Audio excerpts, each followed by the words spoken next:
Look at the camera. See the camera? Yeah? See the camera. Oh, hello. Hi, YouTube. Molly is currently trying to climb on top of me. Hi. Alright, so I'm on summer vacation. It's Bea here for Freedom Fighters Tuesdays. And I literally just rolled out of bed.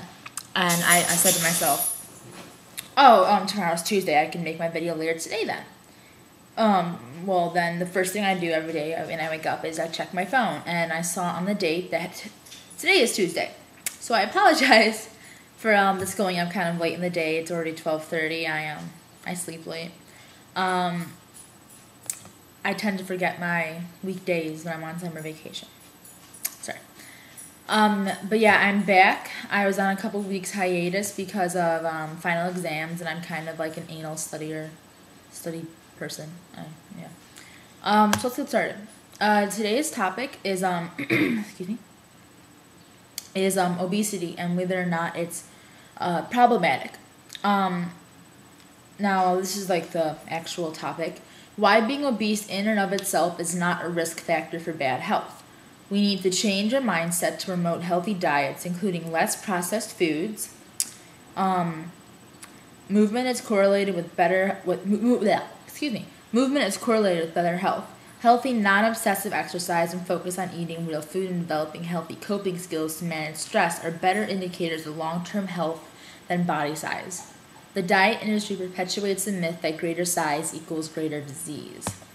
Alright, so I'm here to talk about that today. And at first I was really confused when I read this topic because I guess I was still a little brain dead from exams. And I read it kind of like as there's no health risks to being obese, like it's fine, like whatever. And I was a little concerned because obviously there is some correlation if you're an unhealthy obese person. And that's what I was thinking. I'm like, I don't really feel comfortable like promoting that it's perfectly healthy. But then I read it more carefully, and some of my other girls here who work explained what they were trying to say, and I totally agree. I totally understand now. Excuse me. All right, so let's talk. There is a distinction I think we can all agree on between being healthy, obese, and happy, and unhealthy, obese, and either happy or unhappy, whatever floats your boat. There's a very dramatic distinction. In fact, I know plenty of people who say according to the BMI scale, which is not a good way, guys. Don't use the BMI scale. It's not good. Who are considered overweight, obese, morbidly obese, but they're extremely healthy, extremely happy. We all know muscle weighs a lot more than fat. So say you're a muscle builder person.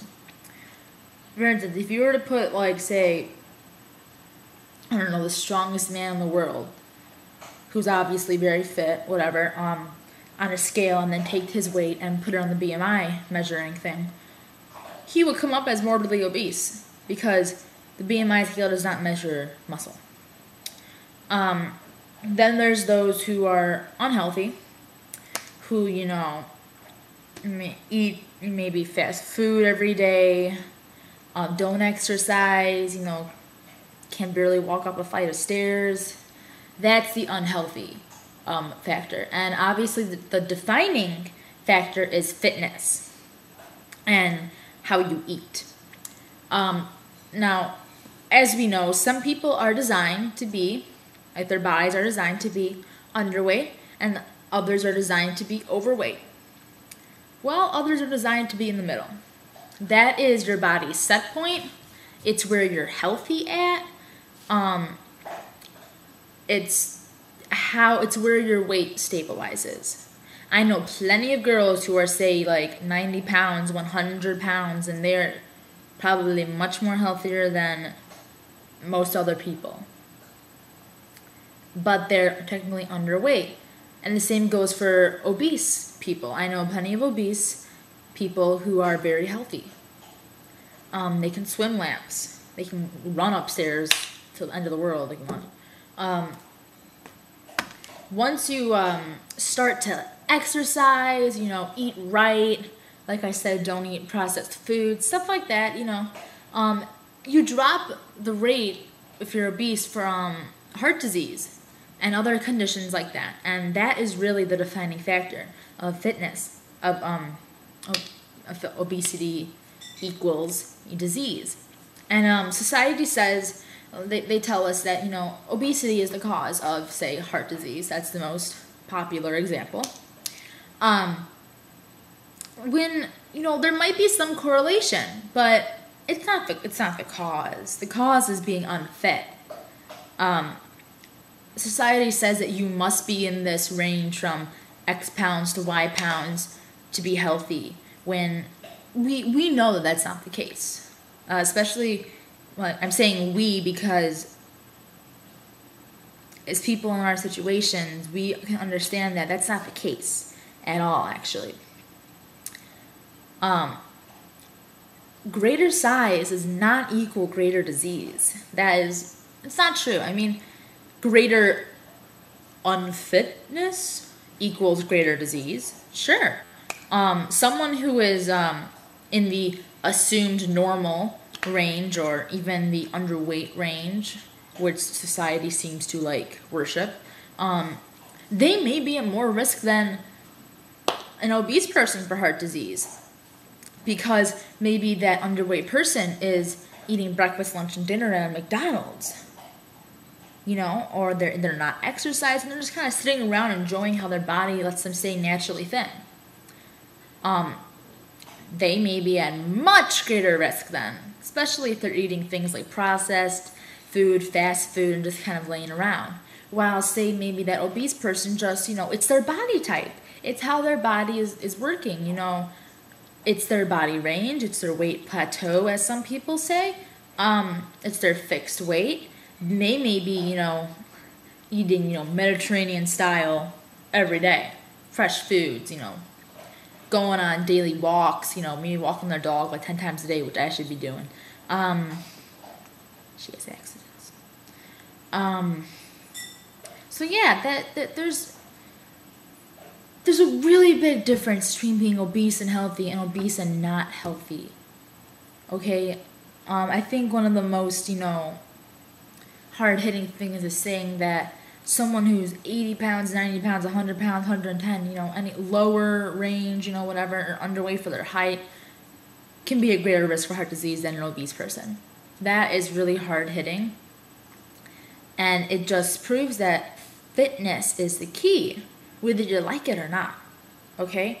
I know there's a lot of people in there who just relish in how they can just stay thin and, you know, eat crap and stuff, but in the long run, it's going to hurt them. And the person who may be overweight is going to live a lot longer, be a lot healthier. So, yeah, society says, you know, obesity is the cause. It's not. Now you know that. Thanks for watching. I guess the moral of the story is stay fit. Eat healthy. Stay away from eating a majority of your diet as processed foods, fast food. I don't eat any fast food just because I don't really like it. And also, like, as a vegetarian, there's not too many options out there. Stay away from those things. Exercise regularly, but don't push yourself too far, you know? I know we do that. So yeah, that's this video for this week. I'll see you all next week. Hope you all are having a fabulous day, fabulous summer or winter or wherever you are. And I'm gonna go have my morning coffee because I'm about to die. Adios.